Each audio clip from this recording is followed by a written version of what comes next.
안녕하세요. 원용석입니다. 오늘도 원용석의 진실정치 애청해주셔서 감사합니다. 일론 머스크가 본색을 드러냈죠. 예, 보수 본색 드러냈습니다. 이제 사실 뭐 그전에는 자기가 진보라고 그랬잖아요. 깨어있는 사람들이죠. 깨어있는 사람들이라면 민주당한테 투표하기가 힘듭니다.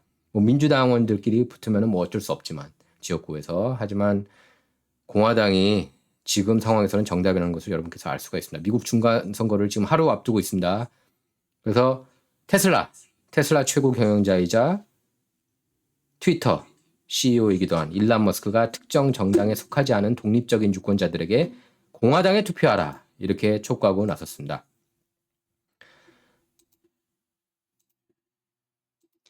오죽하면 그러겠습니까? 일론 머스크가 워낙에 지금 바이든이 엉망진창으로 미국을 만들고 있기 때문에 국경 뻥 뚫리고 불체자도 500만 이상 들어오고 지금 인플레이션 이자율은 또 급등하고 뭐 좋은 게 없잖아요. 좋다고 얘기할 만한 게 없습니다. 긍정적인 게. 기후변화 사기극 퍼뜨리고 있고 기후변화 또 있는 척 식견 있는 척 하는 사람들은 기후변화 중요하다. 그래도 화석연료 비싸도 우리가 견뎌야 돼. 그런 식으로 생각을 하겠죠. 정신 나간 생각들입니다. 그러니까 여러분께서 이렇게 한국 한인 언론들 필진들 볼 때 그냥 메인스트림 미디어 그대로 번역 보도하는 분들은 조심하실 필요가 있어요. 대다수가 지금 그렇게 하고 있거든요. 머스크가 이렇게 얘기했습니다. 특정 정당에 속하지 않은 독립적인 유권자들에게 공화당한테 투표해라. 이렇게 촉구한 겁니다. 트위터 계정에 이렇게 올렸어요. 공유된 권력은 최악의 권력 과잉을 억제한다. 대통령이 민주당이라는 점을 감안할 때 독립적인 유권자들에게 공화당에 투표할 것을 추천한다. 이렇게 썼습니다. 또 이렇게 얘기를 했어요. 민주당과 공화당 강경파 지지자들은 절대 반대편에 투표하지 않기 때문에 무소속 유권자들이 실제로 누가 의회를 책임질지 결정하는 사람들이다. 이러면서 이들의 공화당 투표를 재차 촉구하고 나섰습니다. 머스크는 또 이렇게 얘기를 했어요. 분명히 말하자면 나 역시 무소속 유권자고 오래전까지 민주당에 투표한 이력도 있다. 미래에 민주당에 다시 투표할 가능성도 열려있다. 이렇게 얘기를 했습니다. 이건 저 역시 마찬가지로 저도 인디펜던트입니다. 저는 공화당원도 아니고 민주당원도 아니에요. 일론 머스크는 1억 1천만 명 넘는 팔로워를 거느리고 있는데요. 이번 트윗은 주요 소셜미디어 플랫폼 대표가 처음으로 특정 정당을 지지한 것이라서 의미가 큽니다. 그리고 굉장히 긍정적인 그런 현상이라고 보셔야 돼요. 지금 일론 머스크가 굉장히 좋은 움직임을 보이고 있구나. 그렇게 받아들이시면 됩니다. 뭐 네티즌들, 뭐 이제 좌파 네티즌들은 당연히 싫어하겠죠. 왜냐하면 워낙에 영향력이 있는 인물이기 때문에. 지금 선거 분석 매체들을 보면은 공화당이 양원을 다 휩쓸 것이라는 전망이 지배적입니다. 하원 그리고 상원뿐만 아니라. 하지만 기다려봐야겠죠. 뭐 사실 2020년 대선 때도 트럼프가 이길 가능성이 높다 얘기하지 않았습니까? 하지만 어떻게 되는지 여러분께서 잘 알고 계시죠. 머스크 이번 그 무소속 유권자들한테 공화당에 투표해라. 이번 말은 어느 정도 영향을 미칠 거라고 봐요. 표심에도 어느 정도 적지 않은 영향을 미칠 거라고 본다. 워낙에 그 머스크를 팔로우하는 사람이 많기 때문에 벌써 1억 1천만 명이 넘는다고 그랬잖아요. 팔로워들이 트위터에서. 긍정적인 현상이에요. 자, 이제 메인스트림 미디어에서는 자꾸 존 페럴맨 멀쩡하다 펜실베이니아에서. 근데 토론에서 아주 망신을 당했죠. 그래서 메인스트림 미디어가 다시 한번 가짜뉴스 내러티브를 깔았다는 것을 알 수가 있었습니다. 전혀 괜찮지 않았어요. 자, 에펙타임스에서 보도했는데요. Independent voters rush away from Democrats on economy ahead of midterms. 독립당원들이, 무당파들이 민주당으로부터 이렇게 도망간다는 겁니다. 경제 망가뜨렸는데 당연히 도망가지 않겠습니까, 민주당이? 자, 제가 이제 선거 전반적으로 여러분께 이제 설명을 해드릴게요. 이제 중간 선거, midterm election이라고 그렇게 얘기를 하고 있습니다. 대통령 선거는 아니지만 대통령 선거만큼이나 중요해요. 연방의회 어디로 가느냐, 공화당이 장악하느냐 여부가 달려있기 때문에 굉장히 중요합니다. 이번에 모두 35명을 뽑습니다. 상원에서는요.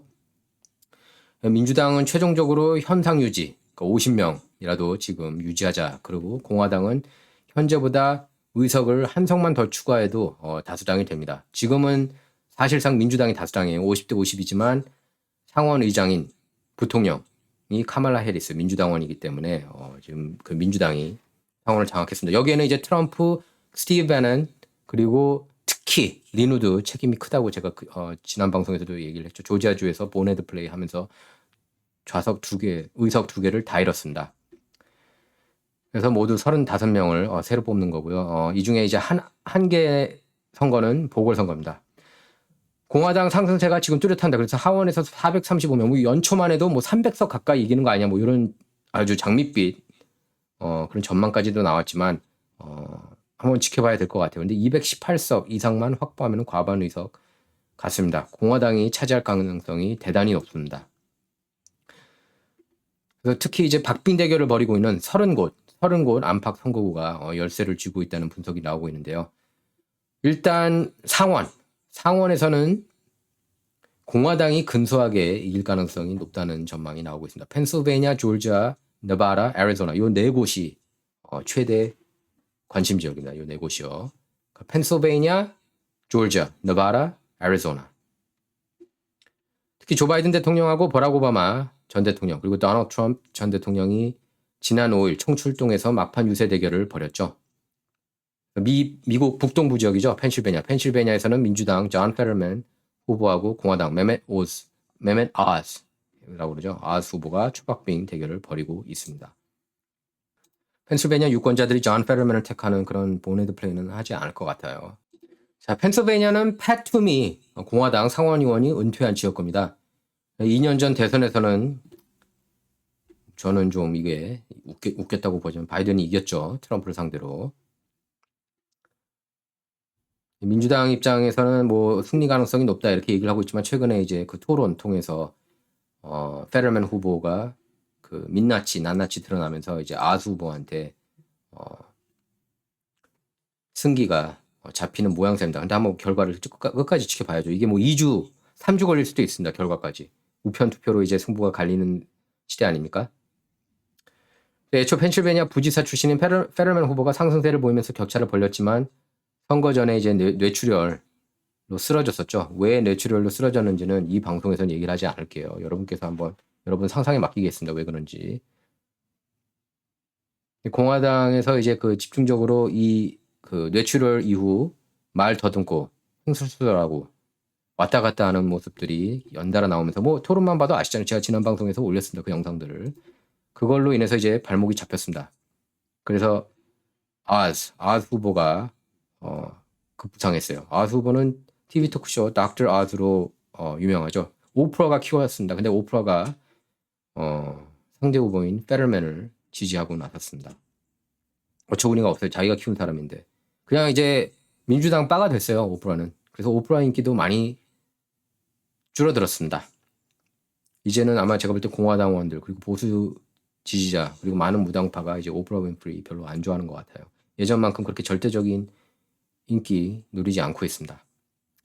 출마 후보 누구도 50%를 투표하지 못하면서 주법에 따라 결선 투표 가능성까지 나오고 있는 조지아주도 접전 지역입니다. 조지아주에서 그러니까 이번 상원 선거에서 50% 이상 안 나오면은 12월 6일 결선 치러야 돼요. 그러니까 조지아주는 원래 공화당 텃밭입니다. 그런데 작년에 이제 보네드 플레이로 의석 2개를 다 잃었는데 이제 공화당으로서는 당연히 2개 다 이제 가져와야 되는 그런 이번엔 2개는 아니지만 이번엔 1개지만 가져와야 되는 그런 형국이에요. 조지아에서 진다는 건 정말 창피한 거예요.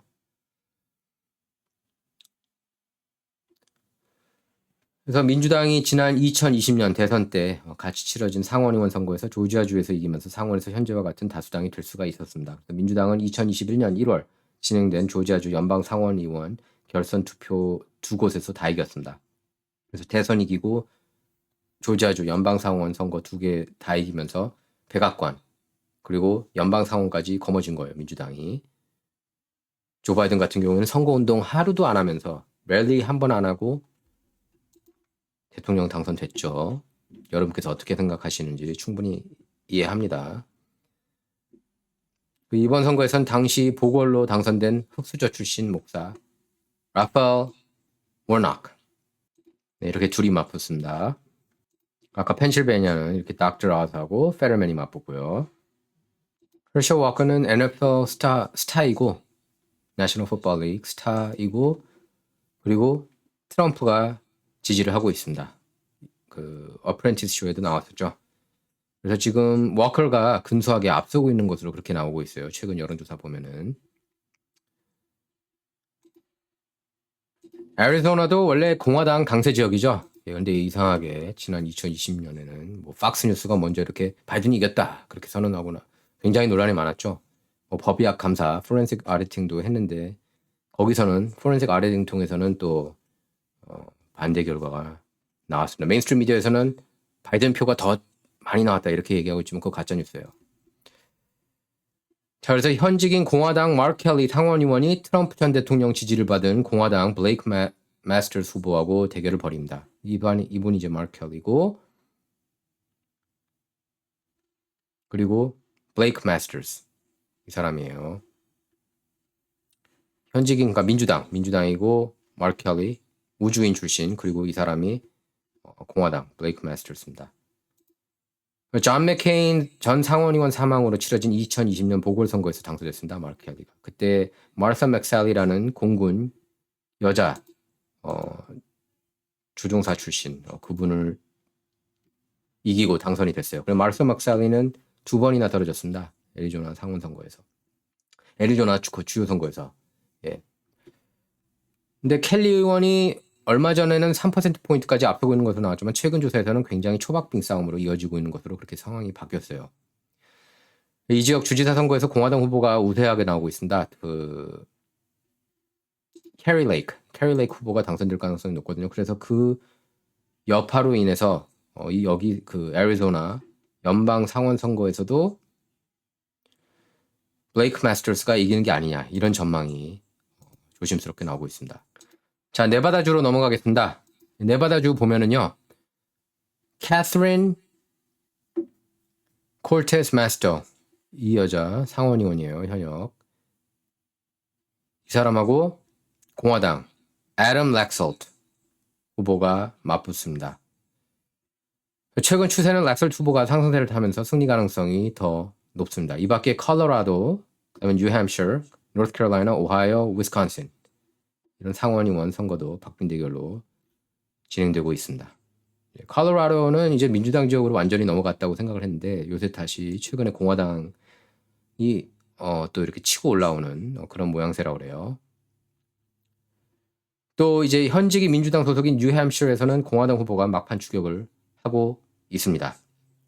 오하이오는 이미 JD 밴스가 이기는 것으로 사실상 끝났고요. 오하이오는 이제 공화당주라고 해도 과언이 아닙니다. 오하이오, 플로리다. 그래서 이번에 공화당이 완전히 굳히게 들어가느냐 이런 애리조나하고 펜실베이니아 그 여부가 관건이에요. 자, 하원 선거 보겠습니다. 자, 하원을 보면 이제 435석 아닙니까? 435석 전석이 이제 선거를 치러요. 이번에 상원에서는 아까 35석이라고 그랬죠. 보통 33석, 33석, 34석인데 이번에 보궐까지 합쳐가지고 35석이고요. 연방 하원은 435개의 선거가 열립니다. 그래서 하원 선거에서 완전 경합주로 분류되는 지역구는 10여 곳인데요. 뭐 2년 전 대선 때 진행된 하원 선거에서는 민주당 222석 그리고 공화당 213석을 차지해서 민주당이 다수당이 됐습니다. 그래서 완패였어요. 2020년 선거에서는 대선, 백악관, 연방 상하원 다 내줬습니다. 근데 이번에는 공화당으로 뒤집힐 가능성이 굉장히 높다고 모든 언론이 보도하고 있습니다. 지금은 뭐 민주당이 더 유리하다 이렇게 보도하는 언론은 한 군데도 못 본 것 같아요. 심지어 프린지 언론이라고 할 수 있는 뉴욕타임스, 워싱턴 포스트, CNN에서도 그러니까 공화당이 다수당이 되기 위해서는 기존 의석에 더해서 5석을 추가해야 합니다. 하원 지역구 중 동부 지역에 위치해서 선거 결과가 가장 빠르게 나올 것으로 전망되는 버지니아주 7번 선거구가 많은 주목을 받고 있는데요.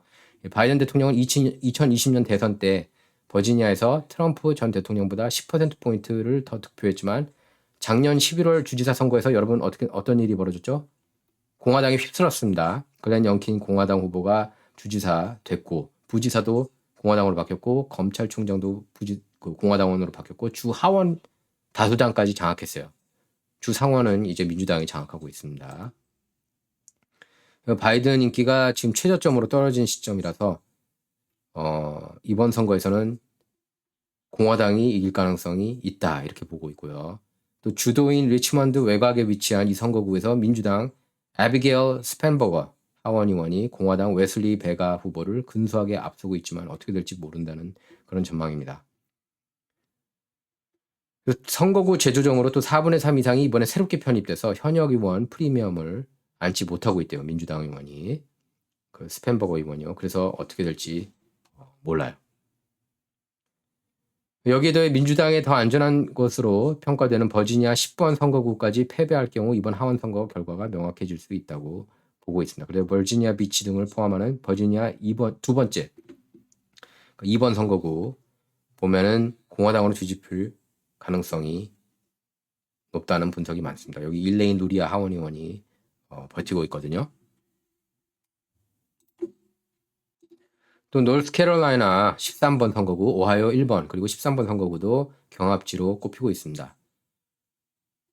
또 성소수자인 민주당 에릭 소렌슨 후보하고 군 출신 공화당 에스더 조이 킹 후보가 대결하는 일리노이 북서부 17번 선거구도 관심 선거고요. 민주당 강세 지역이지만 여성인 킹 후보는 낙태 금지, 인플레이션 이런 이슈로 유권자들에게 민주당 찍어야 된다 뭐 이런 식의 나오고 있습니다.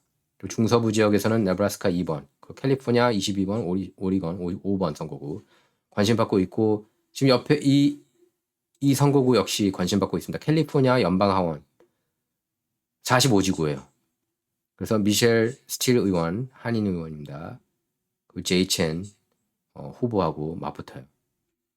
여기서 이제 그 제이첸 후보가 막 그런 식으로 비아냥됐죠. 미셸 스틸 의원 발음이 이상해서 영어 알아듣기 힘들다는 식으로 그렇게 비아냥되고 남편한테 의존 엄청나게 한다. 남편이 뭐냐면 슌 스틸 전 캘리포니아 의장 출신입니다. 그리고 지금도 전국 대의원으로 활동하고 있고요. 그런 성차별 그리고 인종차별 같은 아시안인데도 어떻게 보면은 인종차별이라고 할 수 있죠. 영어 발음 이상하다.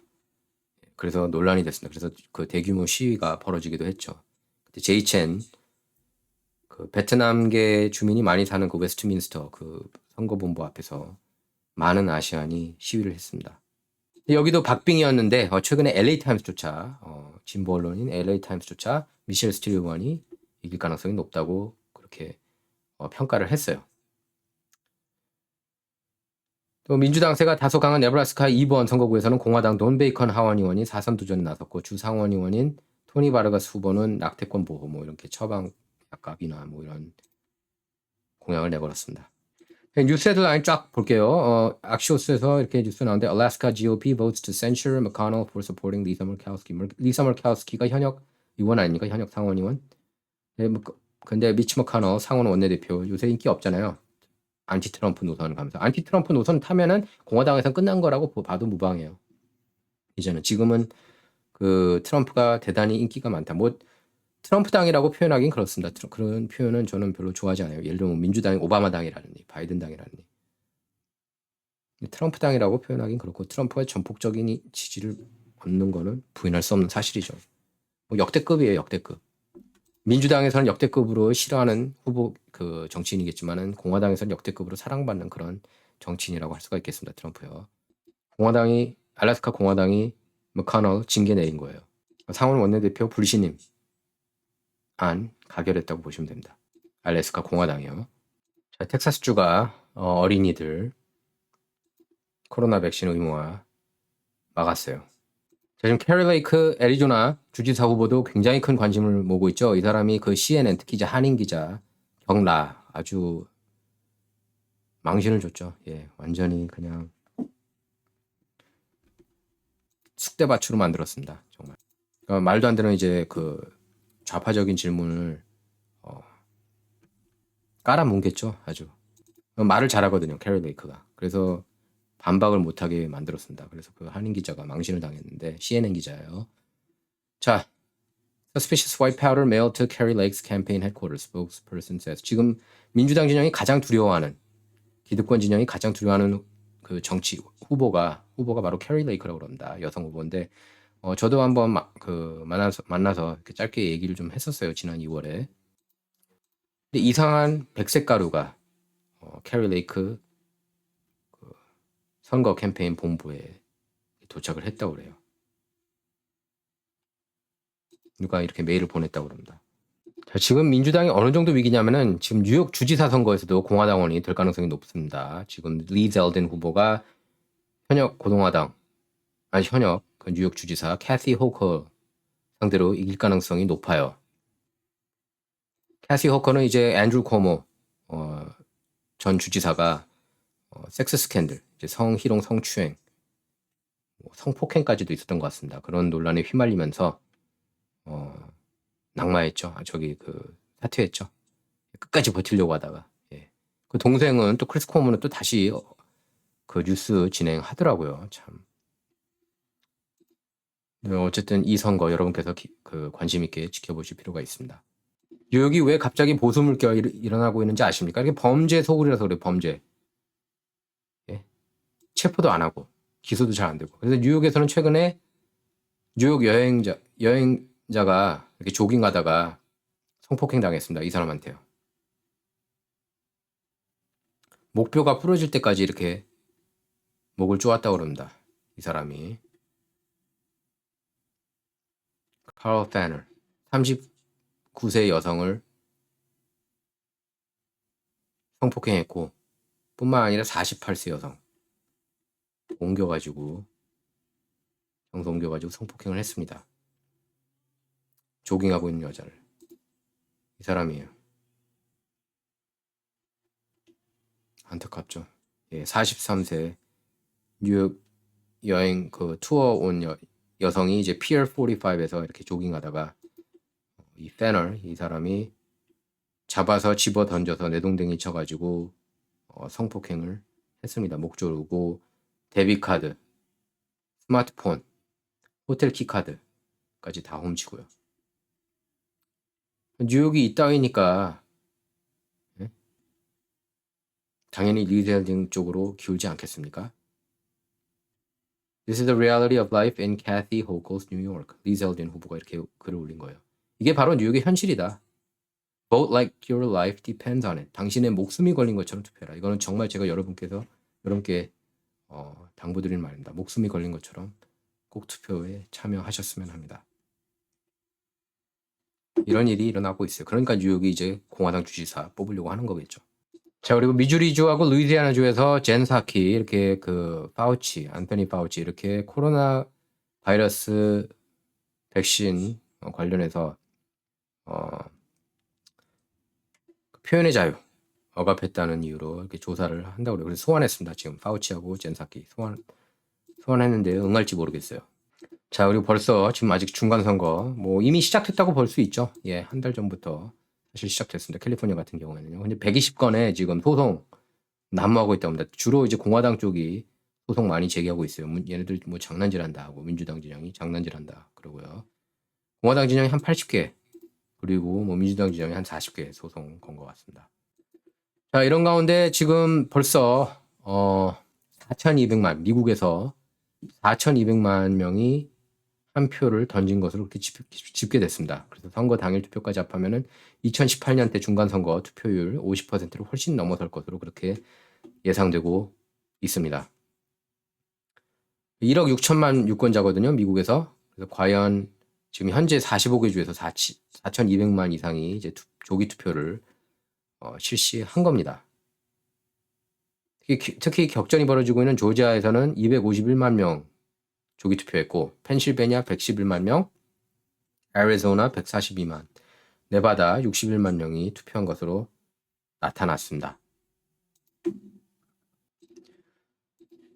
조기 투표한 유권자들을 당파별로 보면 펜실베니아만 70%대 21% 비율로 민주당원들이 압도한 반면에 조지아, 애리조나, 네바다 조기 투표 점유율은 민주공화 양당이 비슷한 상황입니다. 그러니까 펜실베니아에서는 민주당원들이 더 많아요. 통상적으로 민주당원들은 조기 투표 그리고 우편 투표를 선호하고 공화당원들은 선거 당일 투표를 선호하고 있는데 이제 이거는 그렇게 생각하면 안 될 것 같아요. 매일 투표도 많이 하고 조기 투표도 많이 하고 당일 투표도 많이 하고 그렇게 이제 바꿔야 돼요. 공화당도. 자, 그래서 어떻게 될지 귀추가 주목되고요. 지금 좀 전에 트럼프가 하나 어나운스 했다고 그럽니다. 네, 팍스뉴스에서 보도했는데 트럼프가 11월 15일 빅 어나운스먼트. 빅 어나운스먼트라는 거는 여러분 상상에 맡기겠습니다. 중대 발표. 자, 원영석의 진정은 좌와 우를 말하는 시간이 아니다. 옳고 그름만 논하는 시간입니다. Not about left or right, all about right or wrong입니다. 시청해 주셔서 감사합니다.